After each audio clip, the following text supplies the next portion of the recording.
మీ doctor Kishore Kumar.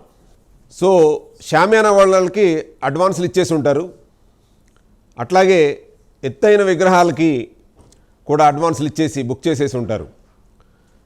తర్వాత మన పూజా కార్యక్రమాలకి సిద్ధం చేసి ఉంటారు. భోజనాలు ఎవరికి ఇవ్వాలి, ఆర్డర్స్ ఎవరికి ఇవ్వాలి, ఏమేమి ఐటమ్స్ పెట్టాలి అని ఎంతో తర్జన భర్జన పడుతూ ఉన్నారు గేటెడ్ కమ్యూనిటీస్ కాడి నుంచి. సో గల్లీలో ఉన్నటువంటి యంగ్ యూత్ కూడా ఏంటైనా ఆలోచిస్తున్నారా? వినాయక చవితి వస్తుంది కదండి. సో వినాయక చవితికి అందరూ సిద్ధమైపోయి ఉంటారు. కాకపోతే ఈ యొక్క వినాయక చవితి దాన్ని మనం తప్పు పట్టాలని కాదు, కాకపోతే ఒక అవగాహనని కలిగి ఉండాలన్నదే మా యొక్క ముఖ్య ఉద్దేశం. దీనికి గాను ఒక చర్చా వేదికని నిర్వహిస్తున్నాం ఈరోజు. ప్రముఖులైనటువంటి ఎన్విరాన్మెంటలిస్టులు, అలాగే ప్రివెంటివ్ హెల్త్ కేర్ ఎక్స్పర్ట్సు, ఒక సీనియర్ సిటిజన్ అయినటువంటి శాస్త్రి గారు మనకి జూమ్ కాల్లో అందుబాటులో ఉన్నారు. అట్లాగే డాక్టర్ సౌజన్య గారు, ప్రివెంటివ్ హెల్త్ కేర్ స్పెషలిస్ట్ సౌజన్య గారు మనతో పాటు స్టూడియోలో. డాక్టర్ రవిబాబు గారు, Pittala Ravibabu garu is environmentalist and vice president United Forum for environmental ప్రొటెక్షన్కి ఆయన వైస్ ప్రెసిడెంట్గా, తర్వాత ISCA లైఫ్ టైం మెంబర్గా కూడా ఉన్నారు.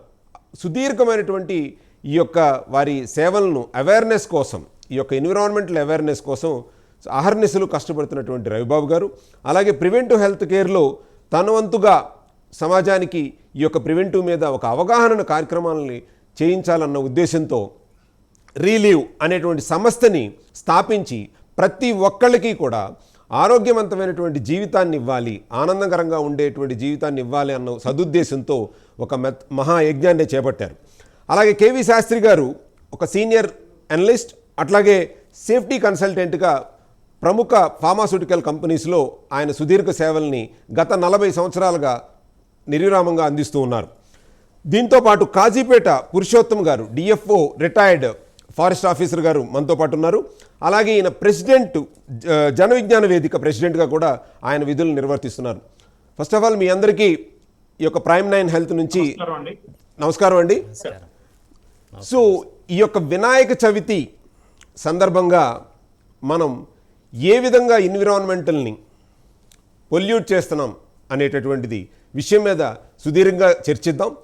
ముందుగా శాస్త్రి గారు, ఈ యాక్చువల్గా మీకున్నటువంటి ఈ యొక్క సుదీర్ఘ అనుభవంలో మీకు 25 సంవత్సరాల వయసులో ఈ వినాయక చవితి అనేటటువంటిది ఏ విధంగా జరుపుకునేవాళ్ళు? ఇప్పుడున్నటువంటి ఈ పోకడలన్నీ మీకు తెలుసు.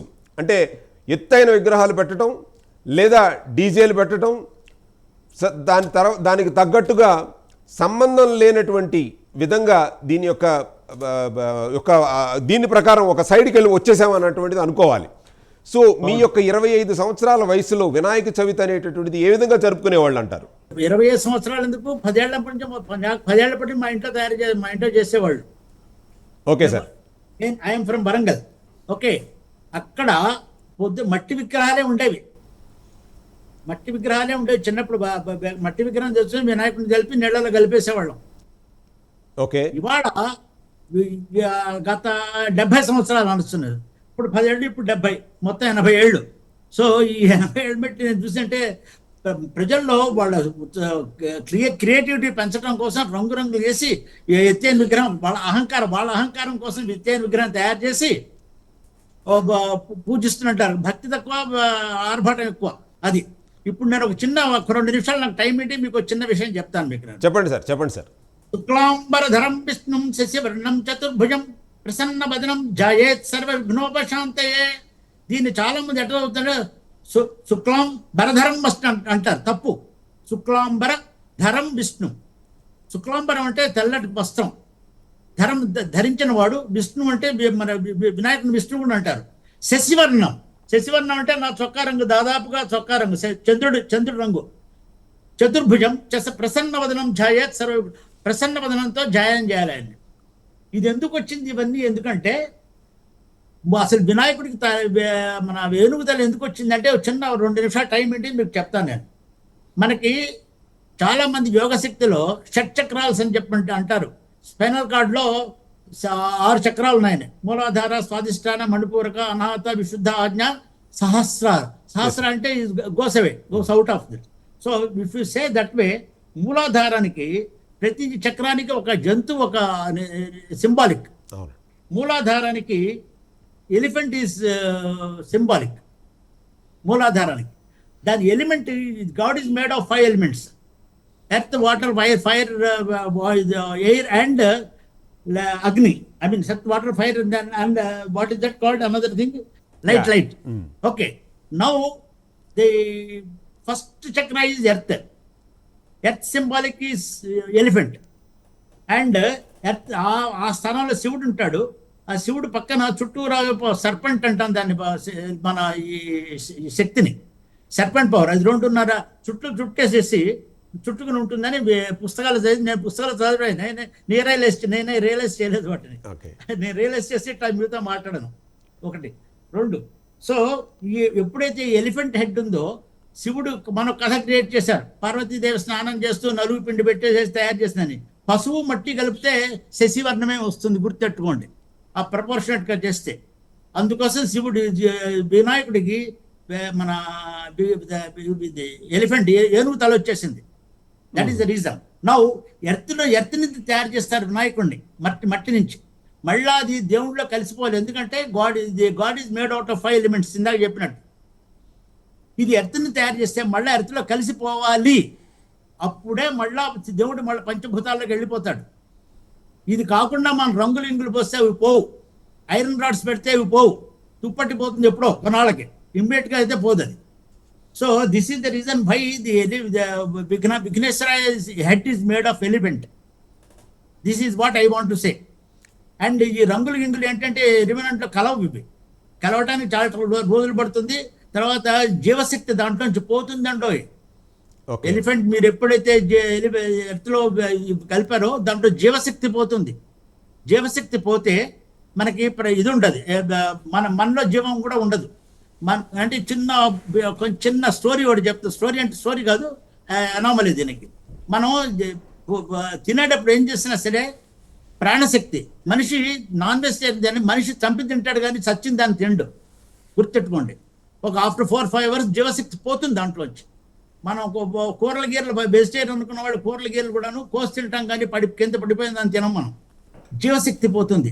అట్లాగే ఈ మన జీవశక్తి ప్రతి క్షణం ఉంటుంది, మన చుట్టూరు ఆ జీవశక్తి ఉంటుంది.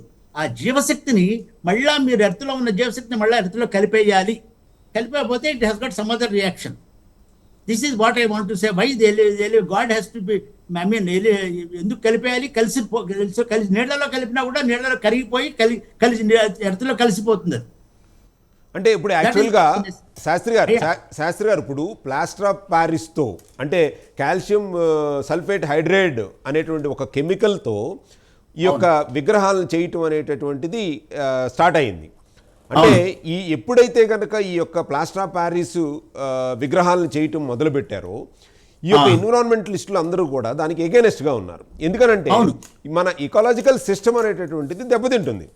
అంటే ఈకో పిరమిడ్లో కనుక మన ఈ ప్లాస్టర్ ఆఫ్ ప్యారిస్ అనేటటువంటిది వెళ్ళి ఈ యొక్క భూ ఉపరితలం మీద, అంటే వాటర్ యొక్క కింద దానికి ఎప్పుడైతే కనుక ఒక లేయర్ లాగా ఫామ్ అయ్యిందో ఆక్సిజన్ డిప్లీషన్ అనేటువంటిది వచ్చేస్తుంది. దీనివల్ల ఏమవుతుంది? ఈ యొక్క అక్వాటిక్ లైఫ్ తగ్గిపోతుంది.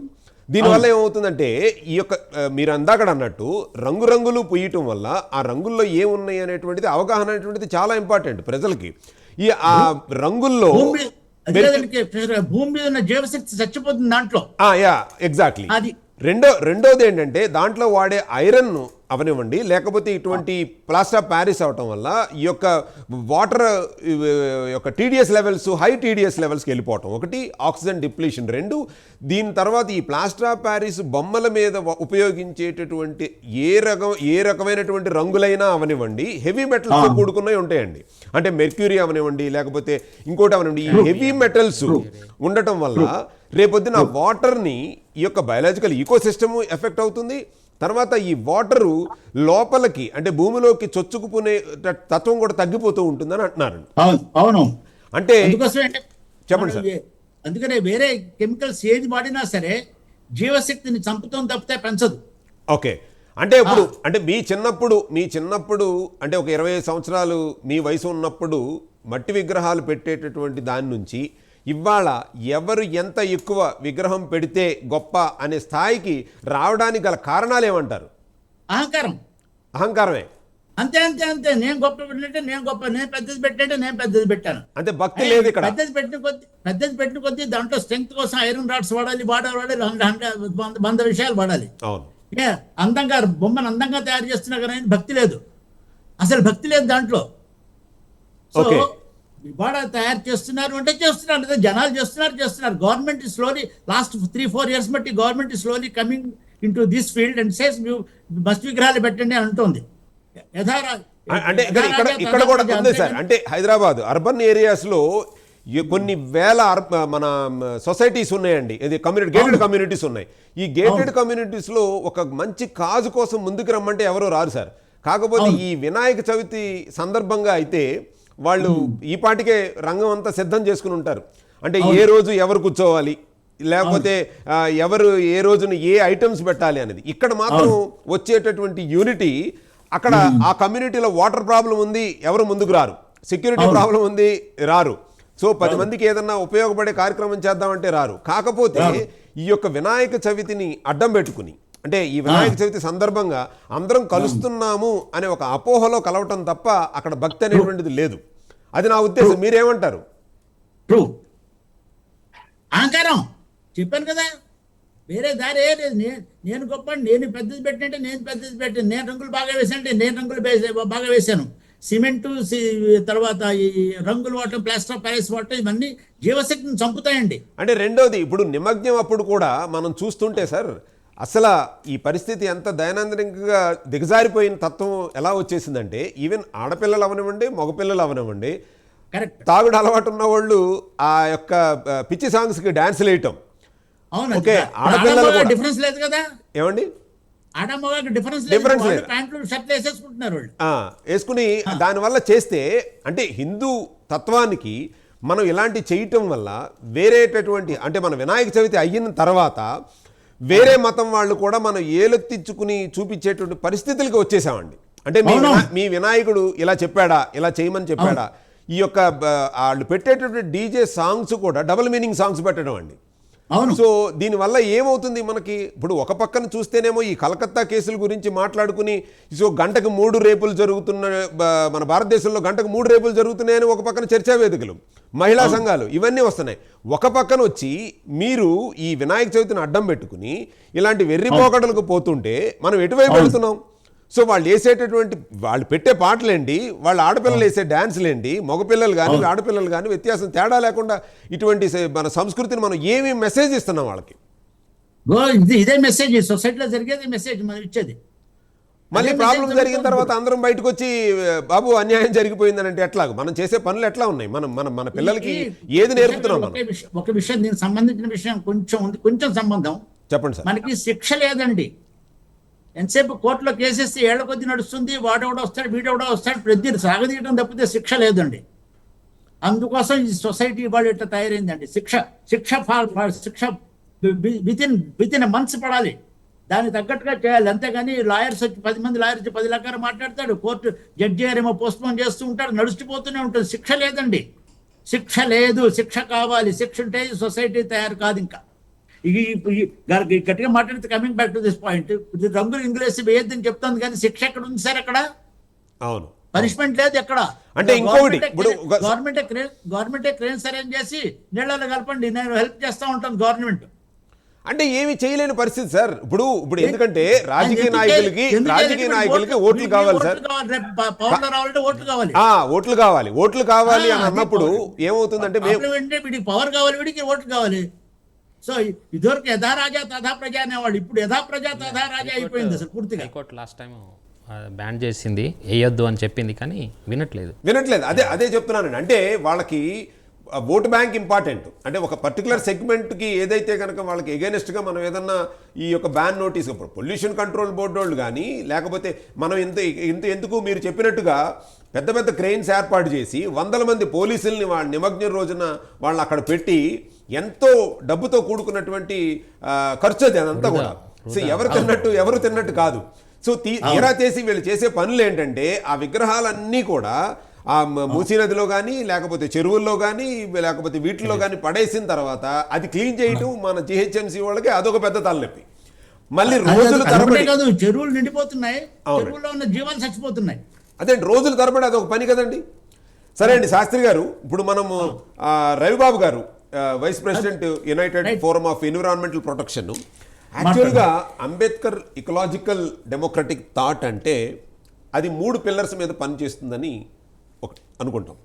ఫస్ట్ పిల్లర్ వచ్చేసరికి హ్యూమన్, అంటే పర్సన్ అనేటటువంటి వాడు సొసైటీలో ముఖ్యము. రెండోది నేచర్ ముఖ్యము.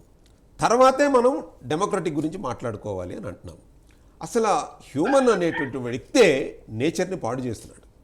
దానివల్లనే వీళ్ళందరూ కూడా ఈ యొక్క న్యాచురల్ కలామిటీస్ జరగటం వల్ల భారీ మూల్యాన్ని చెల్లించుకుంటున్నారండి. సో ఈ భారీ మూల్యాన్ని చెల్లించుకోవడానికి కారణం స్వయం అపరాధం. మనం చేసుకునేటటువంటి ఇలాంటి పరిస్థితుల్ని కొని తెచ్చుకున్నటువంటి జరుగుతుంది. యాజ్ ఏ ఎన్విరాన్మెంటలిస్ట్గా ఈ వినాయక చవితి అనేటటువంటిది ఏ విధంగా జరుపుకుంటే బాగుంటుందంటారు? లేదు ఈ యొక్క ఇప్పుడు జరుపుకునేటటువంటి పద్ధతుల ప్రకారం కనుక ఇలాగే కొనసాగిస్తే ఎటువంటి అనర్థాలు వచ్చేటటువంటిది పరిస్థితులు వస్తాయంటారు? ఓకే కిషోర్ గారు నమస్కారం. నమస్తే. చూస్తున్నటువంటి ప్రేక్షకులకి, నాతో పాల్గొన్నటువంటి డిబేట్ డాక్టర్ గారికి, అదేవిధంగా పురుషోత్తం గారికి, శాస్త్రి గారికి, అందరి ప్రేక్షకులకి, ముఖ్యంగా పండుగ జరుపుకునే ప్రతి ఒక్కరికి పేరు పేరున నా యొక్క నమస్కారం.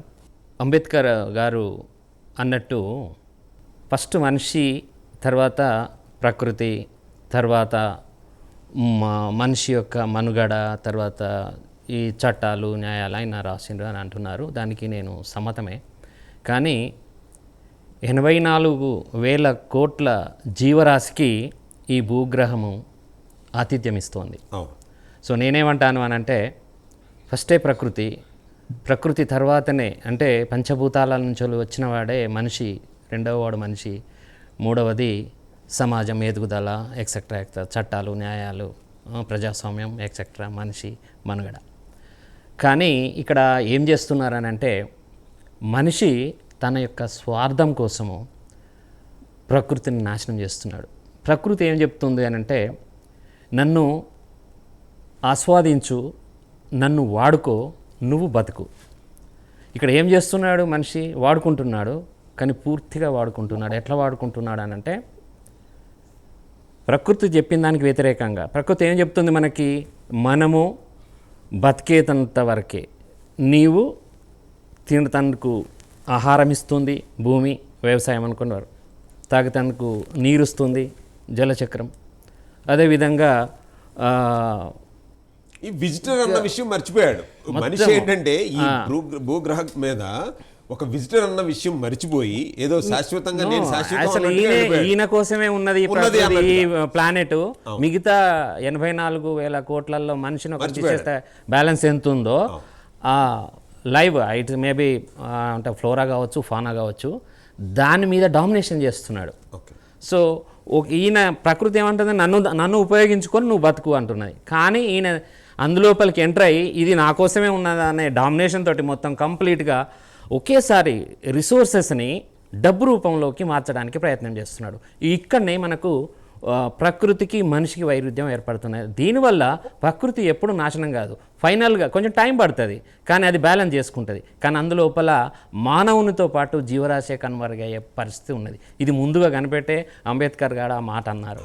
సో చాలామంది ఎకాలజిస్టులు కానీ, ఎన్విరాన్మెంటలిస్టులు కానీ, సైంటిస్టులు కానీ డెవలప్మెంట్ను మనం ఆపలేము, ఆపకూడదు కూడా. కానీ ఆ డెవలప్మెంట్ అనేది మానవ వినాశనాన్ని కోరుకోకూడదు. ఇప్పుడు ఈ సందర్భంగా వస్తే మనకు పండుగలు అనేటివి మనిషి యొక్క సాంప్రదాయం, సంస్కృతి, ఆనందోత్సాహాలను పెంచేవిగా ఉండాలి. కానీ మనిషి మనుగడను నాశనం చేసే పరిస్థితికి ఇప్పుడు వస్తున్నాయి. ఒకవేళ మనం కనుక నేను చిన్నప్పుడు చూసినప్పుడు కనుక చూస్తే ఊరికి ఒక వినాయకుడిని, అది కూడా వాళ్ళు విశ్వబ్రహ్మణులు, వాళ్ళు మామూలుగా అయ్యగారులు వాళ్ళు వచ్చేసి అందరు కలిసి ఒక మంచిగా పండుగ రాగా చెరువులోకి వెళ్ళి అక్కడ ఒక పూజ చేసి అక్కడి నుంచి వెళ్ళి మట్టిని, బంక మట్టిని అంటే రాగడి మట్టిని తీసుకొచ్చి మంచిగా అక్కడ దాదాపుగా అప్పుడే కొన్ని ఇక మామూలుగా చెట్ల ఆకులు ఉంటాయి కదా, వివిధ రకాలైన వినాయకునికి పూజ చేసుకోవడానికి రకరకాలైనటువంటి ఆకులు పత్రాలు అంటాం మనము. ఆ పత్రాలను తీసుకొచ్చి పూజ చేసుకుంటారు. అక్కడ పెట్టేది దాని పీసుకి అందరూ మంచిగా తొండము కాళ్ళు చేతులు పెట్టేసి ఒక విగ్రహారాధన. హిందువుల యొక్క పండుగ ఇది కాబట్టి వాళ్ళు విగ్రహారాధన మంచిగా చేసుకొని వాళ్ళు పండుగను చేసుకునేది. అప్పుడు అది కూడా ఊరు లోపల ఒక గుడిని ఎంచుకునేది. ఏది మామూలుగా శివుని గుడో లేకపోతే రామాలయమో అట్లా పెట్టుకొని అందరూ ఆ 10-12 రోజులు ఏదైతే విగ్రహం వరకు 12 రోజులు భక్తి శ్రద్ధలతో చేసుకొని అక్కడ ఒక భజన లాంటిది పెట్టుకొని వాళ్ళు సంతోషంగా ఇష్టం ఉన్న వాళ్ళు చందులో పాల్గొని వాళ్ళు ఆ రకంగా చేసేది. కానీ అది చేంజ్ అయిపోయింది, ఆ ట్రెండే చేంజ్ అయిపోయింది కంప్లీట్గా.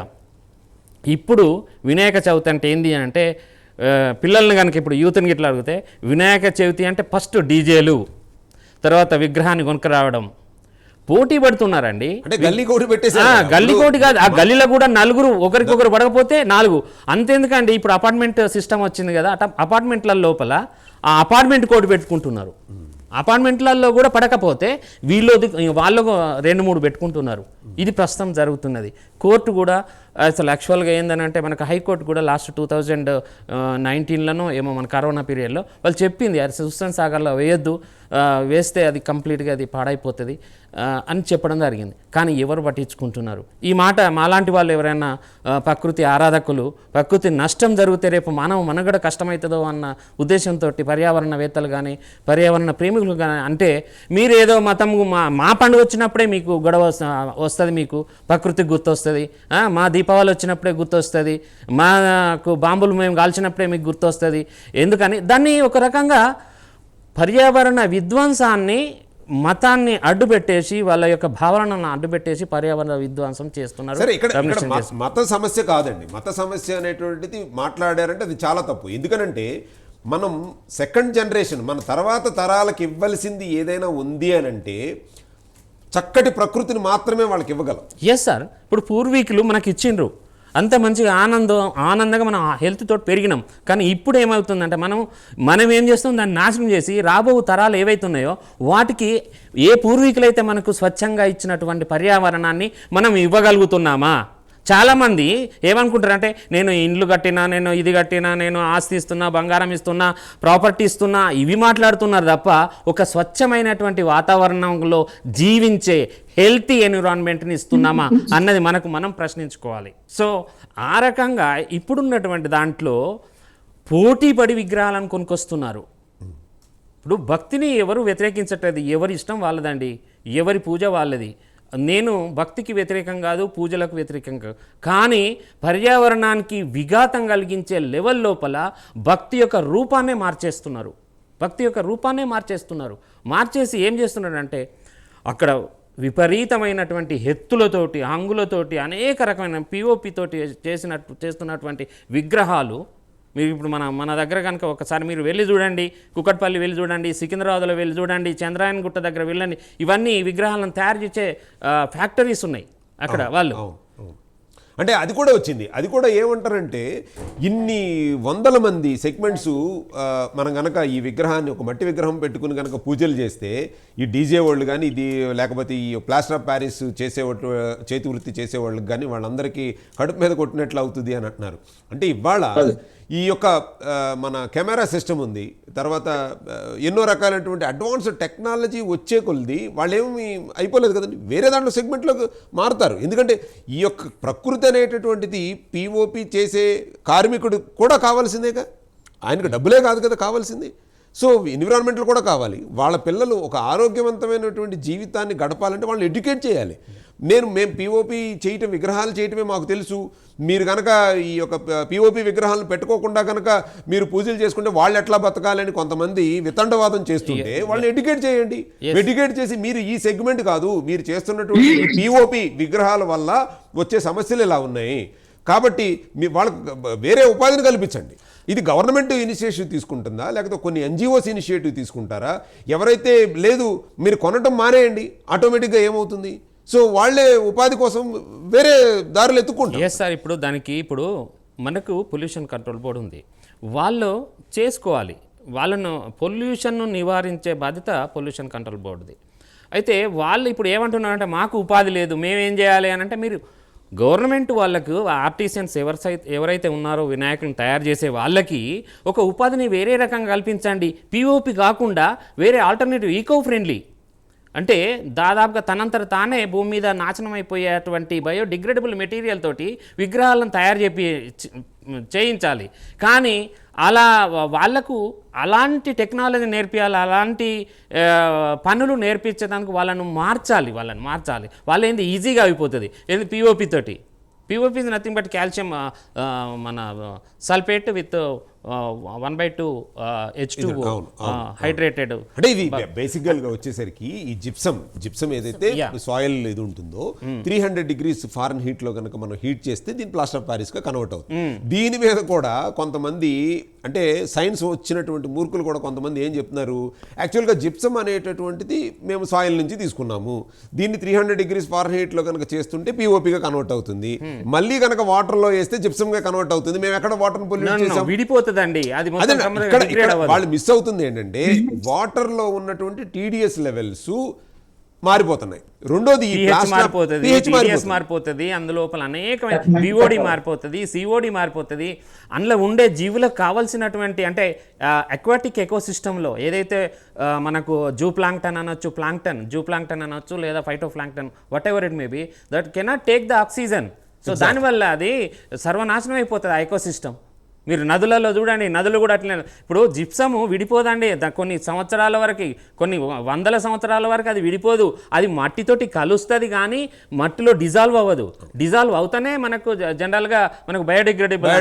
అది బయోడిగ్రేడబుల్ కాలేదు, చేయలేరు కూడా, అది ఎవరు ప్రాసెస్గా. కాకపోతే వీళ్ళు ఇంకా అనేక కొత్త పద్ధతులు తీసుకొస్తామా అని అంటున్నారు. ఏంది అన్నట్టు ఒక దగ్గర వేసి అది ఆ వేసినా కూడా ఒక దగ్గర ఒక గోతి తీసి ప్రత్యేకంగా వినాయకుల నిమజ్జనం లోపల ప్రత్యేకంగా చేస్తాం అన్నట్టుగా, అది తాత్కాలికమే. అది దానివల్ల ఉపయోగం లేదు. అందులో వర్షం పడ్డ తర్వాత అందులో ఉన్నటువంటి కలర్ ఏదైతే మనకు డేంజరస్ సీసం లెడ్ గాని మన పరిస్థితుల్లో ఈవెన్ పల్లెటూరుల్లో కూడా మన నూతులో నీళ్లు మనం తాగలేని పరిస్థితి వచ్చేసింది. మన చెరువుల్లో నీళ్లు తాగలేని పరిస్థితి వచ్చేసింది. దీనికి కారణం గ్లోబలైజేషన్ అని చెప్తున్నాం, లేకపోతే ఇండస్ట్రియలైజేషన్ అని చెప్తున్నాం.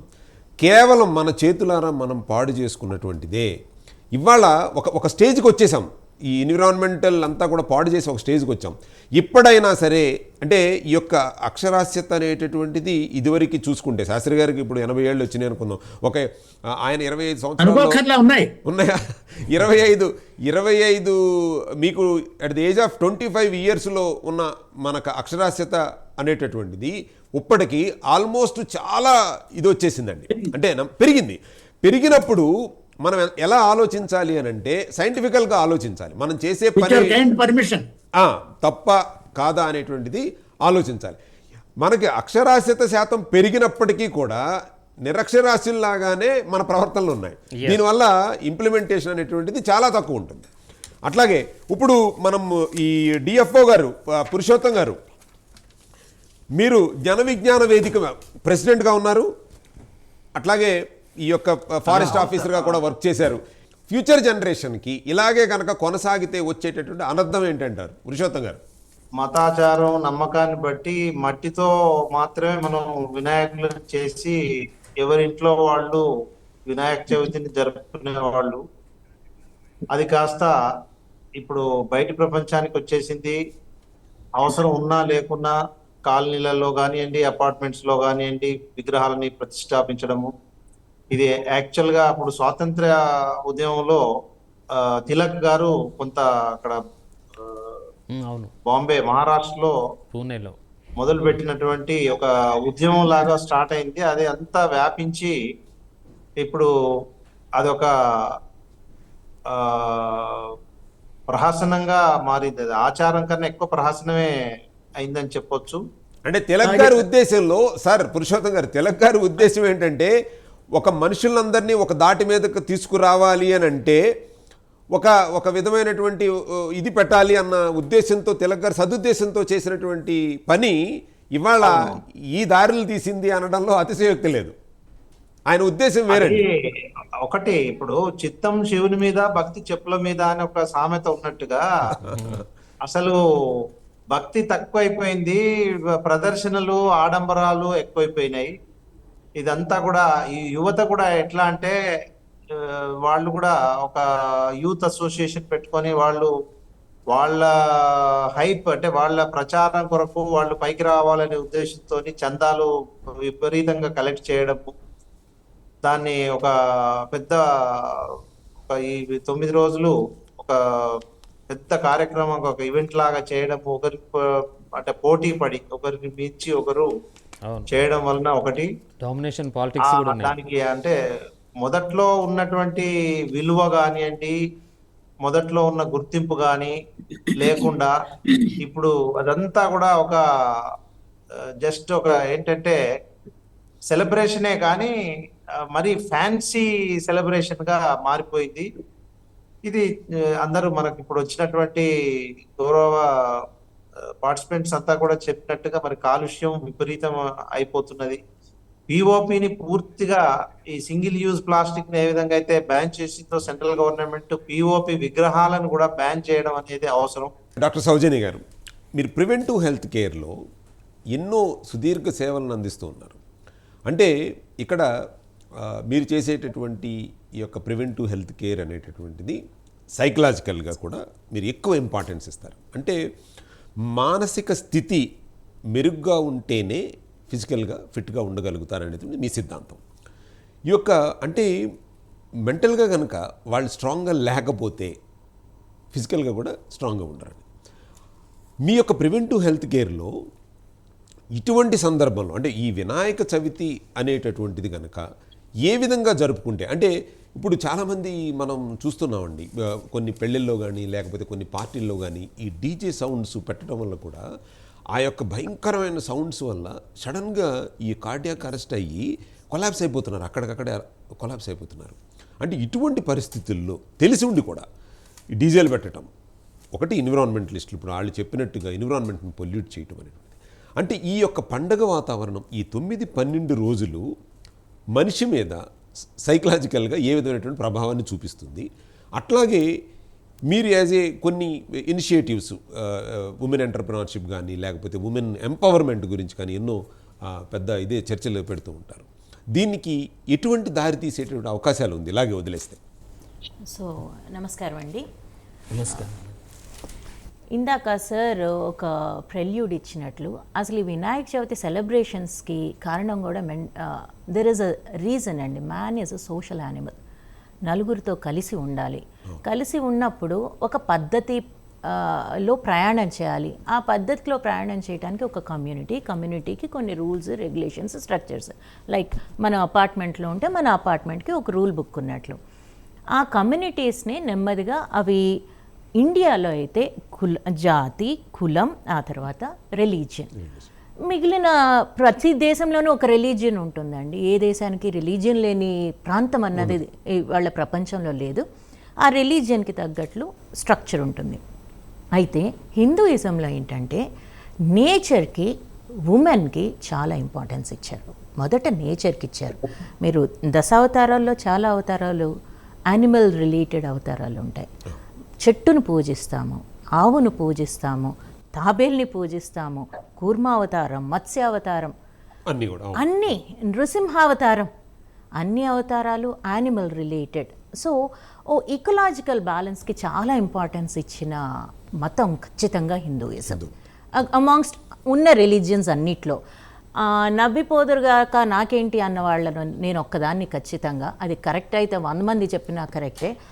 హిందూయిజంలో మీకు 1,00,000 మంది దేవుళ్ళు ఉంటారంటే చెప్పారు కదా, జీవకోటి ఎంతో ఉంది. ఆ జీవకోటిలో కేవలం 1,00,000 మందినే పూజించే ఏకైక రిలీజియన్ హిందూయిజం. ఓకే, అక్కడికి వస్తే ఇండిపెండెన్స్ స్ట్రగుల్ అప్పుడు బ్రిటిషర్స్ మనకు పూజలు అంటే క్రిస్టియానిటీని ఎప్పుడైనా religion is a very big binding factor. ఒక బ్లైండ్ ఫెయిత్ ఉంటేనే రిలీజియన్ నడుస్తుంది. బ్లైండ్ ఫెయిత్ అంటే ఇక మీకు లాజిక్ పనిచేయకూడదు, క్రిటికాలిటీ పని చేయకూడదు, క్రిటికల్ థింకింగ్ పని చేయకూడదు. Just follow blindly. నేను చెప్పాను, నువ్వు ఫాలో అయిపోవాలి, ఎందుకంటే దేవుడు ఉన్నాడు శిక్షించడానికి. సో రిలీజియన్ని మారిస్తే వాళ్ళకి ఫుట్ హోల్డ్ ఎక్కువ వస్తుంది అనే దీనిలో నెమ్మదిగా నిమ్న వర్గాల నుంచి మార్చుకుంటూ వచ్చి అందరినీ దాని కింద బైండ్ చేయడానికి చేసిన ప్రయత్నంలో హిందూ పండుగలను చాలా వరకు సబ్సైడ్ చేశారు. వాళ్ళు ఎంత సబ్డ్యూ చేస్తారంటే వాళ్ళు బయటికి వచ్చి ఒక పండుగ చేసుకునే వాతావరణం. అసలు ఈ వినాయక చవితిని మొదలుపెట్టింది మహారాష్ట్రలో శివాజీ గారు, శివాజీ మహారాజ్. ఆ తర్వాత జనరేషన్స్ చేస్తున్నప్పుడు ఎప్పుడైతే బ్రిటిషర్స్ వచ్చారో, ఈ ప్రాసెషన్లో వీళ్ళకి సాలిడారిటీ, టుగెదర్నెస్ వస్తుంది, వీళ్ళ బలం తెలుస్తోంది, బలగం తెలుస్తోంది. అది ఉండకూడదు కాబట్టి ఈ పబ్లిక్గా మీరు పండగలు చేసుకోవడానికి వీల్లేదు అని తీసుకొచ్చినప్పుడు బాలగంగాధర్ తిలక్ గారు ఇలా అయితే మన ఇండిపెండెన్స్ స్ట్రగల్కి మీరు చూస్తే ప్రతి ఒక్కళ్ళకి వాళ్ళ పర్టికులర్ నీడ్ తోటి జాయిన్ అయ్యారు, కానీ అందరికీ ఉన్న ఒక కామన్ కాజ్ ఇండిపెండెన్సే. కానీ అది అయిపోయాక సెకండరీ కామన్ కాజులతో దేశాలే ఫామ్ అయిపోయినాయి if you look at it. కానీ ఆ ఇండిపెండెన్స్ స్ట్రగుల్ కోసం ప్రతి ఒక్కళ్ళు వాళ్ళు ఒక కామన్ కాజ్ తీసుకొచ్చినప్పుడు తిలక్ గారు హిందూయిజంని రిలీజియన్తో బైండ్ చేసి మనం కూడా మన సాలిడారిటీ చూపించి మనం స్ప్రెడ్ చేయటానికి వినాయక చవితిని బయటికి తీసుకురావాలి, అలా ధైర్యం చేసి ఆయన తీసుకొచ్చినప్పుడు మీరు చూస్తే గోవాలో అందరూ మట్టి వినాయకుడినే చేస్తారు, ఈ స్టోరీ అంతా మనకు తెలిసిందే. కానీ గోవాలో బాగా క్రిస్టియానిటీ ఎక్కువ మీరు నోటీస్ చేస్తే. ఆ క్రిస్టియానిటీలో వాళ్ళు ఇళ్లల్లో కూర్చుని మట్టి వినాయకుడిని కూడా చేసుకొని ఇవ్వకపోతుంటే పత్రితో వినాయకుడిని చేసుకునేవాళ్ళు. అందుకే మీకు ఆకు వినాయకుళ్ళు అవి కనిపిస్తాయి. పత్రి అలా వచ్చింది బికాస్ నేచర్ని పూజించే religion Hinduism. That is it. ఇంత జరుగుతుంటే while the positive effects of mental health మీరు అన్నారు కదా, అందరూ మన టుగెదర్నెస్ తెలుస్తుంది, మన పవర్ ఆఫ్ సాలిడారిటీ తెలుస్తుంది, అందరూ కలిసి కాస్త సంతోషంగా ఫోక్లోరు డాన్సింగ్ అవి ఉంటే డోపమైన్ రిలీజ్ అవుతుంది, ఒక సంతోషకర వాతావరణం ఉంటుంది. అయితే ఆనాడు కళలు బట్టి ఆనాడు, ఈనాడు పోకడలు బట్టి ఈనాడు చేస్తున్నారు. మీరు రిలీజియన్తో బైండ్ అయినప్పుడు దేవుడికి ఒక శాంక్టిటీ ఉన్న సిస్టమ్ మనదే కాదు, ఏ రిలీజియన్ అయినా అది ఒక రిలీజియస్ కాజ్. మీరు మరొకటి పెట్టుకోండి, మీకు you can always have some other party, ఆ రోజు మీరు చేసుకునేది చేసుకోండి. ఆ కన్ఫ్యూషన్లో ఉన్న ఇవాల్టి యువత ఏం చేయాలి, ఎలా ఎంజాయ్ చేయాలి తెలీదు. ఒక పాట రావాలి, వీళ్ళు డాన్స్ వేసేయాలి. ఇందులో ఆడ మగ తేడా ఏమీ లేదు. ఈ టైంలో విచ్చలవిడిగా తాగి వాళ్ళ ప్రాణాల మీదకి తెచ్చుకునేవాళ్ళు, వాళ్ళ ఆరోగ్యాలు చెడగొట్టుకునేవాళ్ళు, అసలు హాస్పిటల్స్లో ఎమర్జెన్సీలో అడ్మిట్ అయ్యేవాళ్ళు ఎంతోమంది. ఈ వినాయక చవితి సందర్భంగా బాగా మీరు గాంధీ ఉస్మానియా క్యాషువాలిటీ చూడండి ఆ రోజు ఎంత విపరీతంగా ఉంటుందో మాకు.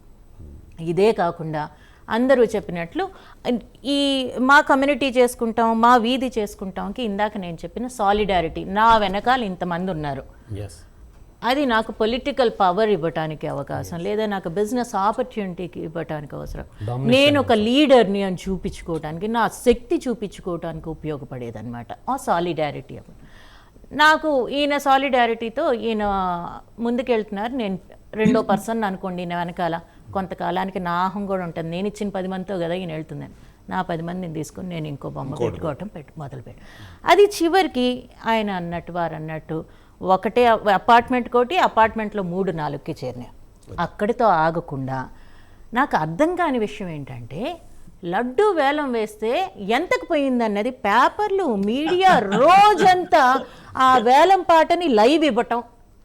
ఒకప్పుడు బాలానగర్ లడ్డు మాత్రమే లైవ్ వచ్చేదండి, ఇవాళ ప్రతి మండపం వినలేక చచ్చిపోతున్నాం. మీరు మై హోమ్లో అయితే ఫలానా వాళ్ళు లడ్డు ఎంత కొన్నారని మార్నింగ్ నుంచి ఈవినింగ్ దాకా ఆ రోజు మీ ఛానల్ ఇవ్వకపోతే నేను ఆశ్చర్యపోతాను. స్టేటస్ సింబాలిక్ గాను లేకపోతే వాళ్ళ దీన్ని మనీ కేంద్రంగా మారిపోయింది. సో అసలు పర్పస్ ఆఫ్ సెలబ్రేషను సాలిడారిటీ పోయి నా పవర్, నా డబ్బు, నేను ఇంత అని చూపించుకొని గుడ్ కాజ్ కి ఎవరు ఖర్చు పెట్టరు, ఎగ్జిబిటరీ మెకానిజంకి వచ్చాం. అది ఒక పక్క నష్టం. అయితే మెంటల్ హెల్త్ శాస్త్రి గారు ఈ లడ్డు వేలం పాట అనేటటువంటిది ఎక్కడ మొదలైంది అంటారు సార్? తిరుపతిలో మొదలైందా? లడ్డూలు అక్కడి నుంచే వచ్చాయి. అంటే ఈ వేలం పాట అనేటటువంటిది ఎక్కడ మొదలైంది అంటారు మీ ఉద్దేశం ప్రకారం? వినాయక చవితి వేలం పాట సార్. అహంకారం అది, మేము ఇంత లడ్డు తయారు చేసాం, ఇది ఎంతగా అమ్ముడుపోతుంది ఆయన చెప్పారు కదా ఇప్పుడు. ఆయన ఇది ఎవరెంత ఎక్కువ డబ్బు పెడితే వాడి గొప్పతనం స్ట్రైట్ లో. They are not interested in bhakti లేదు అసలు. అది మెంటల్ హెల్త్ దగ్గర అది. అయితే మన హెల్త్, మనం మిగిలిన ఎకో సిస్టమ్ని పట్టించుకోవద్దు. మానవుడు అంత స్వార్థపరుడు లేడు, మానవుడు అంత మేధావి లేడు. ఆ మేధావితనంతో మనం ఇవల్యూషన్లో చాలా ముందుకెళ్తున్నాం. ఓకే, మన గురించి మనం ఆలోచిద్దాం. ముందు అంతవరకు చెప్తా, పరమస్వార్థపరురాల్ని దాని గురించి చెప్తా. ఈ ప్లాస్టర్ ఆఫ్ ప్యారిస్ తెచ్చి హెవీ మెటల్తో ఉన్న పెయింట్స్ తెచ్చి నీళ్ళల్లో కలిపితే ఆ నీళ్ళని మనం తాగటానికి వీలుగా చేయాలంటే ఆ మెటల్ లీచింగ్ జరగాలి. మెటల్స్ అండ్ మినరల్స్ లీచింగ్ జరగాలి. ఆ లీచింగ్ జరగాలంటే ఆ నీరు అసిడిక్ అవ్వాలి. దాన్ని అసిడిక్ చేస్తే కానీ ముందు ఆ నీరులో నుంచి హెవీ మెటల్స్ పోవు. కరెక్ట్. ఆ యాసిడిక్ వాటర్ మనం తాగామనుకోండి, మనం ఒంటికి వచ్చేదేం లేదు. సార్ చెప్పారు కదా, పెద్దవారి శాస్త్రి గారు, జీవం చచ్చిపోయింది. జీవరాశి చచ్చిపోయింది కాదు, మనం తాగే నీరులో మన జీవం చచ్చిపోయింది. ముందు పోని పరమ స్వార్థంగా మన గురించి ఆలోచిద్దాం, ఎవరి గురించి వద్దు. దానికోసమైనా ఆ రంగులు, ఆ జిప్సంలు, ఆ హెవీ మెటల్స్ ఆపాల్సిన అవసరానికి ఆ పాయింట్కి మనం వచ్చేసాం. మనం ఈ పని సరిగ్గా చేయలేదనుకోండి, మన నెక్స్ట్ జనరేషన్కి ఇవ్వడానికి ఏమీ లేదు. అదే అర్థం కావట్లేదు వీళ్ళకి. ఇప్పుడు ఏంటంటే ఇప్పటికైనా సరే వాళ్ళు మన దగ్గర నుంచి నేర్చుకుంటారండి పిల్లలు. అంతే కదా సార్. ఇప్పుడు మనం చాలా విషయాలు మనం ఫాలో అవుతూ ఉంటారు. ఇప్పుడు వాళ్ళు ఏం చేస్తున్నారు, ఇప్పుడు ఒక ఇంట్లో ఒక 10 సంవత్సరాల పిల్లలు ఉన్నారు అని అంటే, ఓహో మనం పెద్ద అయినా కూడా దీనికంటే బాగా చెయ్యాలి అనేటటువంటి తత్వం వచ్చేస్తుంది. కానీ ఎన్విరాన్మెంట్ల గురించి బోధించే తల్లిదండ్రులు ఎంతమంది ఉన్నారండి? అలా గనక ఉంటే వీళ్ళకి పనే లేదు. ఇంకోటి ఇందాక మీరు ఒకటి అడిగారు, రవిబాబు గారికి పని లేదు. లడ్డు సంస్కృతి ఎక్కడి నుంచి వచ్చింది అడిగారు మీరు. అవును సార్. లడ్డు నైవేద్యం పెట్టిన తర్వాత ఆ ప్రసాదం నలుగురికి పంచాలి కదా. అవును అవును, that is the basic thing. Yes sir. జనాభా ఎక్కువైన కొద్దీ లడ్డు పెద్దదైతూ వచ్చింది. ఇప్పుడు ఎంతమంది పంచితే ఎంత పుణ్యం వస్తున్నది, ఎవడి నేను కొనుక్కుని నాకు అమ్ముతాను, నేను కొనుక్కున్న లడ్డు నేను పంచుతానంటాడు వాడు.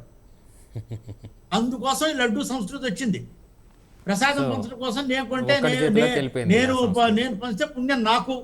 అందుకని లడ్డూలు పెద్ద పెద్దవి చేసేసి నలుగురు పనిచేసి లక్షల రూపాయలు కొనేసేసి ఎంత చివరికి అహంకారం కొద్దీ పూర్తిగా అహంకారం ముందరకు వచ్చేది పూర్తిగా.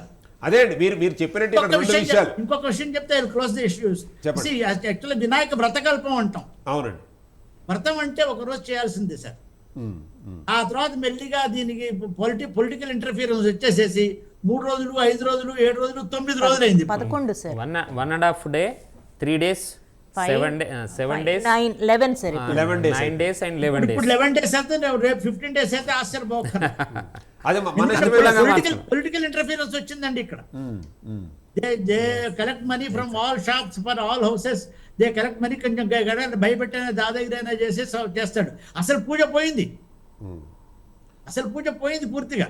అదే మీరు అన్నట్టు ఆర్భాటం ఒకటి కనబడుతుందండి ఇక్కడ. ఈ పండగలో ఆధ్యాత్మికం కంటే కూడా ఆర్భాటం ఎక్కువ కనబడుతుంది. రెండోది వచ్చేసరికి ఏంటంటే వాళ్ళ బిజినెస్ ఆస్పెక్ట్స్లో అవనివ్వండి, వాళ్ళ పవర్ని అవనివ్వండి, లేకపోతే నా వెనకాల ఎంతమంది ఉన్నారు అన్న విషయాన్ని సొసైటీకి ప్రొజెక్ట్ చేసుకోవడానికి ఒకటి. రెండోది మీరు ఇందాక అన్నట్టు ఈ లడ్డు వేలంపాట అనేటటువంటిది స్వార్థంతో కూడుకున్నటువంటిది. అంటే నేను గనక కొనుక్కుని నేను గనక పంచితే పుణ్యం వస్తుంది అన్నది. అదే పుణ్యం ఇవాళ పుణ్యం రావాలి అని అంటే దానికి తగ్గట్టు పనులు చేయాలి కదా సార్. అంటే ఒక పేదవాడికి భోజనం పెట్టండి, తప్పులేదు. ఇప్పుడు మీరు అందరూ కలిసి మీ అపార్ట్మెంట్స్లో మీరు ఒక 20 ఐటమ్స్ పెట్టుకున్నామా, 100 ఐటమ్లు పెట్టుకుని బఫే పెట్టుకుని తింటున్నామా కాదు సార్. మీరు అందరూ కలిపి అదే గనక డబ్బును పెట్టుకుని ఒక నిరుపేదలు నివసిస్తున్నటువంటి ప్రాంతాలకు వెళ్ళి ఈ 11 రోజులు కనుక వాళ్ళకి భోజనం పెట్టండి, పుణ్యం వస్తుంది. మీరు ఇప్పుడు ఆల్రెడీ కలిగి ఉన్నవాడికి మీరు 100 ఐటమ్స్ పెడితే కూడా వంకలు చెప్తాడు సార్. మీ అపార్ట్మెంట్లో అందరూ డబ్బులు ఉన్న వాళ్ళే ఉంటారు. మీరు అదే మీరు చందాలు వసూలు చేసుకుని మీరే ఐటమ్స్ పెట్టుకుని మీరే తినడం వల్ల మీకు పుణ్యం ఎట్లా వస్తుంది? తర్వాత పెట్టేటప్పుడు కూడా ఈ ఐటెం బాగాలేదు, లేకపోతే ఇది కాకుండా ఇది పెట్టాల్సింది వంకలు చెప్తాడు. అదే కడుపు కాలుతున్న వాడికి గనక ఈ అపార్ట్మెంట్లో నుంచి డబ్బులు కనుక తీసుకెళ్లి కడుపు కాలుతున్నటువంటి సామాన్యుడికి, నిరుపేదకు పెట్టి చూడండి సార్, ఆశీర్వదిస్తారు. అది నిజంగా ఆ కమ్యూనిటీకి అవనివ్వండి, లేకపోతే ఆ దాంట్లో నివసించేటువంటి వ్యక్తులకు అవనివ్వండి, పుణ్యం కలుగుతుంది. ఆ విధంగా ఎవరు ఆలోచించట్లేదు. బయట వాడికి పిలిచి భోజనం ఎవడో పెట్టట్లేదు. ఆ రోజు గేట్లు కూడా వేసేస్తారు సార్. ఎవడన్నా అడుక్కునేవాడు వస్తే కూడా పెద్దవాళ్ళందరూ భోజనం చేస్తారని గేట్లు కూడా వేసేస్తారు సార్ కమ్యూనిటీ వాళ్ళు. పురుషోత్తం గారు సార్ చెప్పండి. మీ ఆస్పెక్ట్స్ లో దీన్ని ఈ యొక్క ఆపలేమా, లేకపోతే ఇది ఏ విధంగా ఎటువైపు దారి తీస్తుంది అంటారు? ఆపగలగడం అంటే ఇప్పుడు ఇది అనాదిగా బ్రాహ్మణ సంస్కృతి పెంచి పోషించినటువంటి వ్యవస్థ. ఆపితే మళ్ళీ వాళ్ళే ఆపాలి, కానీ వాళ్ళు ఆపే పరిస్థితి లేదు. ఎందుకంటే ఈ రోజు వినాయక మండపాల్లో ఒక 10, అంటే నేను చెప్పేది వినండి, 10 మండపాల్లో గబగబా పూజలు చేసి ఈ నవరాత్రుల్లో కనీసం ₹1,00,000 ఒక్కొక్క పూజారి సంపాదిస్తున్నాడు. మరి వాళ్ళ ఉపాధి పోతుందని చెప్పి కూడా వాళ్ళు వీటిని ఇంకా ఎంకరేజ్ చేస్తున్న సందర్భాలు నేను చూశాను.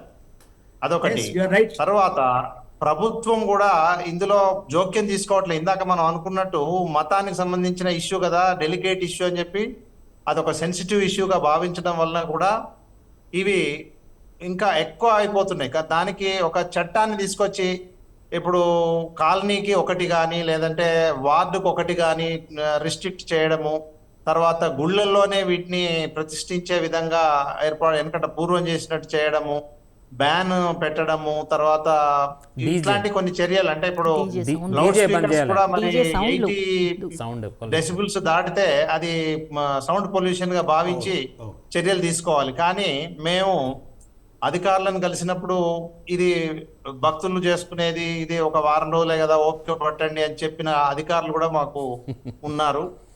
కాబట్టి ఇది ప్రజల్లో మార్పు అనేది రావాలి అంటే ఇప్పుడున్న పరిస్థితుల్లో అది పైనుంచి రావాల్సిందే. అంటే రాజా తదా ప్రజ అనేటువంటి, అంటే పైన వాళ్ళు ఏమైనా స్ట్రిక్ట్ మెజర్స్ తీసుకుంటే తప్ప ఇది అయ్యేది కాదు. సార్ ఇది అసలు పైనుంచి వచ్చేటువంటి సమస్య లేదు సార్. ఎందుకంటే మీరు ఇందాక చెప్పినట్టు ఓట్ బ్యాంకింగ్, మనం గనక ఇప్పుడున్నటువంటి పవర్లో ఉన్న పొలిటీషియన్ కానీ లేకపోతే అధికారి కానీ కనుక ఇనిషియేటివ్ తీసుకుంటే మా హిందూ మతానికి ఎగెనెస్ట్గా మీరు చేస్తున్నారని అంటారు సార్. నెక్స్ట్ ఎలక్షన్లో ఓట్లు ఎవరు వేస్తారు సార్ వాళ్ళకి? కాబట్టి ఇప్పుడు మన చర్చా వేదిక కూడా పైనుంచి మార్పు కోరుకోకూడదు సార్, మనం మనిషిలో మార్పు కోరుకోవాలి. అంబేద్కర్ గారు చెప్పినట్టుగా మనిషిలో మార్పు వచ్చినప్పుడు మాత్రమే సమాజంలో మార్పు వస్తుంది. చెప్పండి సౌజన్య. మార్పు రావడానికి చర్యలు కావాలి. నేను వ్యతిరేకం కాదు, చవితి ఉత్సవాలకి వ్యతిరేకం కాదు, కానీ పర్యావరణ హితంగా మనం చేపట్టాలి అని అనుకున్నప్పుడు కొంత ప్రభుత్వం కూడా చర్యల్ని చేపట్టాల్సిన అవసరం ఉంది. దాన్ని ఒక సిస్టమేటిక్ గా చేయాల్సిన అవసరం ఉంది. ఆర్టిఫిషియల్ లేక్స్ క్రియేట్ చేయాలి, పిఓపి బ్యాన్ చేయాలి. ఇట్లాంటి కొన్ని చర్యలు స్ట్రిక్ట్ గా చేస్తే తప్ప అది అయ్యేది కాదు. వీళ్ళందరినీ పిలుచుకోవాలి, గణేష్ ఉత్సవ కమిటీలను పిలుచుకోవాలి. అట్లా మనం ముందుకెళ్లాల్సిన అవసరం ఉంది అని చెప్పి భావిస్తున్నాం. సార్ నేను పురుషోత్తం గారు మిమ్మల్ని ఒకటి అడుగుతున్నాను సార్. ఇప్పుడు ఆర్టిఫిషియల్ పాండ్స్ అంటే సార్, ఆర్టిఫిషియల్ పాండ్స్ అయిన తర్వాత పండుగ అయిపోయిన తర్వాత వదిలేస్తారు. అక్కడ ఐరన్ కానీ పిఓపి కానీ మనం ముఖ్యంగా యూజ్ చేసేటువంటి అక్రిమిక్ పెయింట్స్ కానీ లేకపోతే ఎనామిల్ పెయింట్స్ కానీ లేకపోతే వాటర్ పెయింట్స్ కానీ ఇవన్నీ అవి మళ్ళీ ఎక్కడికి పోతాయి? వాటిని ఏమైనా శుద్ధం చేస్తున్నారా? అంత ఇంట్రెస్ట్ ఉందా? అంటే నేను అనేది ఏంటంటే కొంత టెంపరరీ రిలీఫ్ కొరకు ఇప్పుడు నీళ్లను పాడు చేయొద్దు అనే కాన్సెప్ట్ ను ప్రజల్లో తీసుకెళ్లే క్రమంలో పిఓపిని మెల్లమెల్లగా బ్యాన్ చేసుకుంటూ మీరు అన్నట్టు ఈ అర్సెనిక్ కాంపౌండ్స్ కావచ్చు, కోబాల్ట్ కాంపౌండ్, ఇవన్నీ కలర్స్ అన్ని కెమికల్స్ భూమిలో కలవకుండా మనం చర్యలు యాక్చువల్ గా మన ప్రాథమిక విధి ఏముంది? 51 AG ఆర్టికల్ రాజ్యాంగంలో మనం రాసుకున్నాం 70 ఏళ్ల కింద. ఏమని? తన చుట్టూ ఉన్న ప్రకృతి వనరులను, నీటి కుంటలని, వనాలని, వన్య ప్రాణులను కాపాడుతాను, భూతదయ కలిగి ఉంటాను. ఇవన్నీ కూడా మనం ఒక ప్రాథమిక విధిగా రాసుకోవడం జరిగింది. కానీ దాన్ని ఎవరు కూడా దాన్ని పట్టించుకునే పరిస్థితి లేదు. ప్రభుత్వం ఒత్తిడి చేయట్లేదు. ఆర్టికల్ ఉందని కూడా చాలా మంది. ఒక విషయం చెప్తాను, చెప్పండి శాస్త్రి గారు, మీరు చెప్పండి సార్. చెప్పినట్టు ఇందాక నేను కూడా అన్నట్టు యథా రాజా తథా ప్రజ. అంటే పిల్లలు చెప్పినట్టు తండ్రి వింటండి, తండ్రి చెప్తేనే పిల్లలు వింటారు. ప్రభుత్వం అనేది తండ్రి లాంటిది. They have got the authority to enforce law. ఒకటి ఎన్ఫోర్స్ లా చేసే పురుషోత్తం గారు చెప్పినట్టు కొన్ని బ్యాన్ చేయాలి, అసలు ప్రాజెక్ట్ తయారు చేయించకూడదు. సార్ శాస్త్రి గారు మీరు అన్నది వాస్తవమే, కానీ ఈ పర్యావరణ విధ్వంసం అనేది ఇప్పుడు ఈ ఎఫెక్ట్ అనేది ఏదైతే మనకు ఈ ఎమర్షన్ ఏదైతే పిఓపి కానీ లేకపోతే హెవీ మెటల్స్ కానీ టాక్సిక్ మెటల్స్ కానీ లేకపోతే ఎనామిల్స్ కానీ కలర్స్ కానీ ఇవైతే ఏవైతే ఉన్నాయో వీటి యొక్క ఎఫెక్ట్ డైరెక్ట్ మనిషికి తెలియట్లేదు, ఇమీడియట్గా తెలియట్లేదు. కాబట్టి ప్రభుత్వాలకు కానీ ప్రజలకు కానీ విమానం తిరగడానికి కొన్ని మైళ్ళు తిరిగితే కానీ ఒక టర్నింగ్ రాదు. ఇమీడియట్ గానే ఉంటుంది, కాకపోతే మనం తెలవనివ్వట్లేదు. Yeah. ఎంత త్వరగా ఉంటుందో మీకు తెలియదు.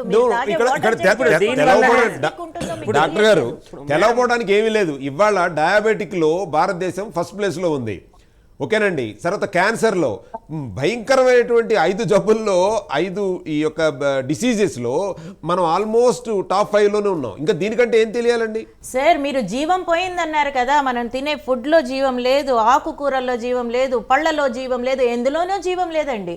జీవం లేకపోవడానికి కారణం కెమికల్ అది ఉంటే మనము ఈ సప్లిమెంట్స్ ఈ మందుల మీద డిపెండెన్స్ ఎక్కువ ఉండదండి, మనకు అబ్సార్ప్షన్ లేదు వాటిది. మీరు జీవం అంటే కుళ్ళిపోవటం అనుకున్నారు, కుళ్ళిపోయే ముందే దానిలో దానిలో క్వాలిటీ లేని ఫుడ్ ని తింటున్నాం. ఇండియన్స్ కి ఎందుకు ఇన్ని కాంప్లికేషన్స్ ఉన్నాయంటే ఒక పక్క chemical pollution, we are chemical dump for the world, electronic dump for the world, pharmaceutical dump for the world. ఇదే కాకుండా మనం చేతులారా చేసుకునే 4-5 తగ్గించుకోవాలి కదా.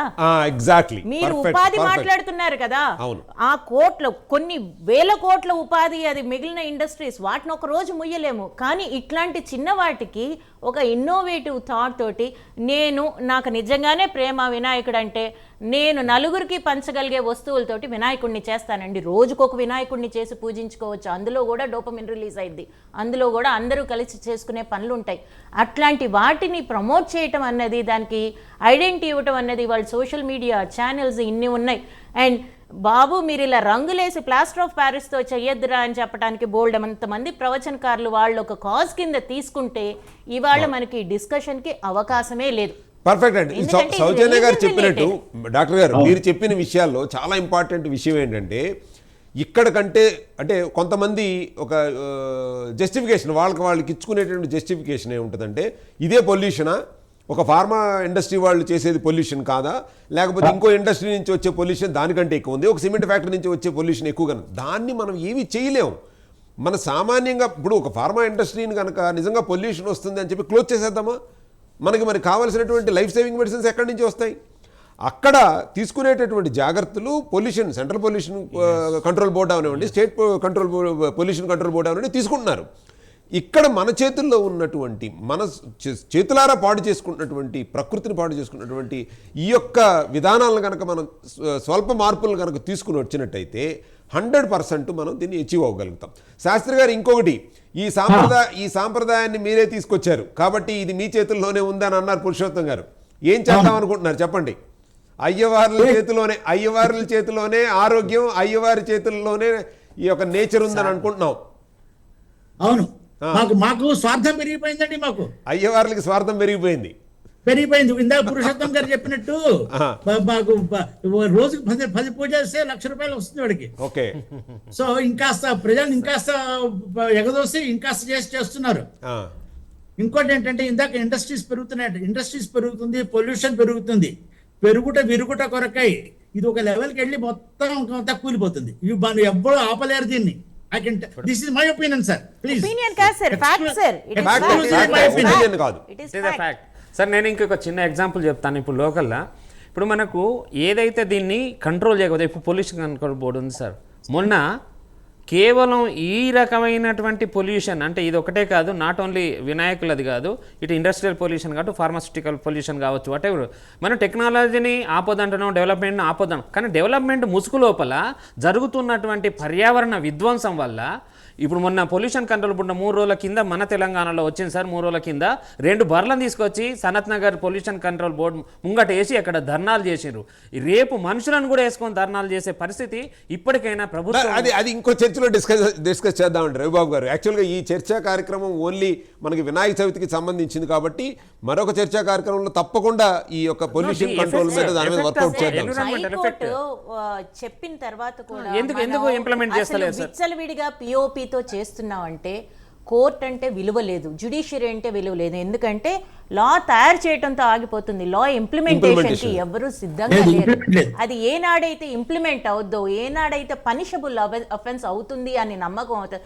ఒక పక్క పాజిటివ్ రీఎన్ఫోర్స్మెంట్ ఉండాలి, కానీ పనిష్ అవుతాము అనే భయం కూడా అందరికీ ఒకటి పని చేయదండి. కొంతమంది కొంతమంది క్యారెట్స్, కొంతమందికి ఎగ్స్, అందరికి దెబ్బ కరెక్ట్ కాదు, అందరికి పాజిటివ్ రీఎన్ఫోర్స్మెంటే కరెక్ట్ కాదు. ఆ రెండు విధాలుగా ఎప్పుడైతే గట్టిగా అవుతామో అది చాలా చిన్న పని సార్. దెయ్యాలకు వేదాలు వల్లించకూడదు శాస్త్రి గారు. చిన్న పని అది. అప్పుడు కూడా బ్రాహ్మణులకి 100 మండపాలు ఉండనియండి సార్. నా ఇంట్లో ఉన్న దాంతో నేను చేస్తాను, అయ్యవారు వచ్చి పూజ చేయండి అంటాను. 1000 మండపాలు ఉండనియండి, కాస్త డెసిబుల్ లెవెల్ తగ్గించుకోండి. ఒక పద్ధతి ఇవి నేను మాట్లాడట్లా. నువ్వు ఒక దైవ కార్యం అనుకున్నావు, ఒక బిలీఫ్ సిస్టమ్తో వెళ్తున్నావు, దానికి తగ్గట్లు ఆ క్షణానికి ఉండు. నీకు నచ్చినట్లు ఉండటానికి మరొక ప్రాంతం ఉంది, అక్కడికి వెళ్ళు. మీరు రిలీజియన్కి మధ్య పాటలే మీరు భరించలేరు. వారి మనోభావాలు కూడా ఉంటాయి కదా, మీవేనా మనోభావాలు? అందరివి మనోభావాలే. ఆ తాగి ఆరోగ్యాల మీదకి చచ్చిపోయేదాకా తాగకూడదండి. తాగి చచ్చిపోకూడదు మనుషులు. అంత విచ్చలవిడితనం అవసరం లేదు సరదాగా సంతోషంగా ఉండటానికి. ఆ కరెక్ట్ మెషర్స్ కనుక మనం పెట్టుకోగలిగితే, సార్ ఒక ప్రైవేట్ పార్టీ పెట్టుకుంటే లైసెన్స్ తీసుకోవాలి సార్, వచ్చి చెక్ చేస్తారు. వినాయక మండపాల దగ్గర ఎక్కడైనా మీరు లైసెన్స్ ఉందని చూసారా? ఎక్కడా ఉండదు. కానీ తాగలేదా వాళ్ళు? విపరీతంగా తాగుంటారు. ఎక్కడి నుంచి జరుగుతుంది? ఎవరు జరుగుతుంది? అది పీల్చేది ఉంటది కదా, అక్కడ పెట్టండి మండపాల దగ్గర. లైసెన్స్ లేకుండా అంతమంది గుమికూడి తాగటం అన్నది క్రిమినల్ ఒఫెన్సే కదా, ఇట్ ఈస్ అన్ ఒఫెన్స్. ఆ ఒఫెన్స్ ఉన్నప్పుడు మీరు అక్కడ ఎందుకు కంట్రోల్ చేయట్లేదు? దానివల్ల జరిగే సోషల్ ఇంపాక్ట్ చాలా ఉంది కదా. ఎందుకు నెక్స్ట్ డే న్యూస్ నింపుకుంటున్నాం మనం అనవసరంగా? నైస్ పొల్యూషన్ యాక్టివ్ ఉంది మేడం. డిసెంబర్ 9 తర్వాత పురుషోత్తం గారు ఇందాక చెప్పారు, అధికారులు ఎవరు పట్టించుకోవట్లేదు. అంటే వాళ్ళు ఏంది అంటే అధికారులు ఎవరి కింద పనిచేస్తున్నారు? ఒక మన పొలిటీషియన్స్ కింద పనిచేస్తారు. ఎమ్మెల్యే ఫోన్ చేస్తారు, వాళ్ళు చేస్తారు కదా, ఈయన పర్మిషన్ అది ఉంటది కానీ ఇవ్వట్లేదు. ఒక విషయం అండి, కిషోర్ గారు ఒక విషయం చెప్తాను. శాస్త్రి గారు చెప్పండి, సమయం మనకు ఎక్కువ లేదు. శాస్త్రి గారు చెప్పండి సార్. పురుషోత్తం గారు క్లోజ్ చేద్దాం. పురుషోత్తం గారు చాలా కరెక్ట్ పాయింట్ చెప్పాయండి. మనిషికి నమ్మకం ఇంపార్టెంట్. ఈ బ్రాహ్మణులు ఎవరైతే ఉన్నారో పూజారులు, బ్రాహ్మణులు అంటే నేను కూడా బ్రాహ్మణుని నేను పూజ చేయను. సో ఆ పూజారులు ఎవరైతే ఉన్నారో వాళ్ళు నమ్మకం క్రియేట్ చేయాలి. మెల్లిమెల్లిగా స్లోగా దెర్ ఇస్ ఏ డౌన్ఫాల్ వస్తుంది. గవర్నమెంట్ కూడా కంట్రోల్ చేయలేని విషయం వీళ్ళు చేయొచ్చు. ఈ విషయాలు అదే సార్ చేయొచ్చు. అదే సార్, వేదం వల్లించినా మీరే, మార్పు తీసుకొచ్చినా మీరే, మీ చేతుల్లోనే ఉంది. అది చెప్పండి ఆ విషయం పూజారులకి.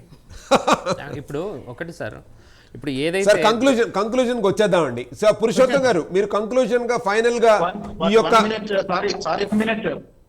చెప్తాను. ఇప్పుడు అదే రాజ్యాంగంలో మనకు 51AF అంటే జీ తర్వాత ఎఫ్ కూడా ఒకటి ఉంది, ప్రాథమిక విధి. అది ఏంటి? సైంటిఫిక్ టెంపర్ ని, సంస్కరణల్ని, తర్వాత విశ్లేషణ, శాస్త్రీయ విశ్లేషణలు చేయాలి ప్రతి పౌరుడు అని చెప్పి రాజ్యాంగంలో ఉంది. సరే, థ్యాంక్ యూ సో మచ్ అండి. శాస్త్రి గారు మీరు క్లోజింగ్ పాయింట్ చెప్పండి సార్. ఫైనల్ గా మీరు కంక్లూజన్ లో మీరు ఏం చెప్తారు? ఒకే విషయం ఇందాక చెప్పింది మళ్ళీ చెప్తానండి. చెప్పండి సార్. పూజారులు అంటే పౌరోహిత్యం, పురోహితుడు పురాణానికి హితం చెప్పేవాడు. వాడు ఏం చెప్తే చాలా మంది ఫాలో అవుతారండి. వాళ్ళల్లో మెల్లిగా వాళ్ళని పట్టుకొచ్చి కానీ వాళ్ళు ఇప్పుడు ఈ కాలంలో వాడికి అన్ని కావాల్సి ఉంటాయి కదా, డబ్బులు కావాలి, వాళ్ళకి కూడా డబ్బులు కావాలి. అసలు యాక్చువల్గా వీడు అడుక్కు తినాలి. వీడు పౌరోహితుడు అంటే అడుక్కు తినాలి, 7 ఏళ్లలో అడుక్కు తినాలి వీడు. అందుకనే ఒడుగులో మాకు చెప్పేది అది భవతి భిక్షాందేశి అని చెప్పి ప్రతి వాళ్ళ దగ్గర అడుక్కు తింటాడు వీడు. అది నేర్పిస్తారు వాడికి. అది మర్చిపోయినాం పూర్తిగా మనం. సో ఇది పురోహితులు చేస్తూ వాళ్ళు చేయాలి, గవర్నమెంట్ చేయాలి, ఇద్దరు చేయాలండి. చేస్తే తప్పకుండా తగ్గుతుందండి.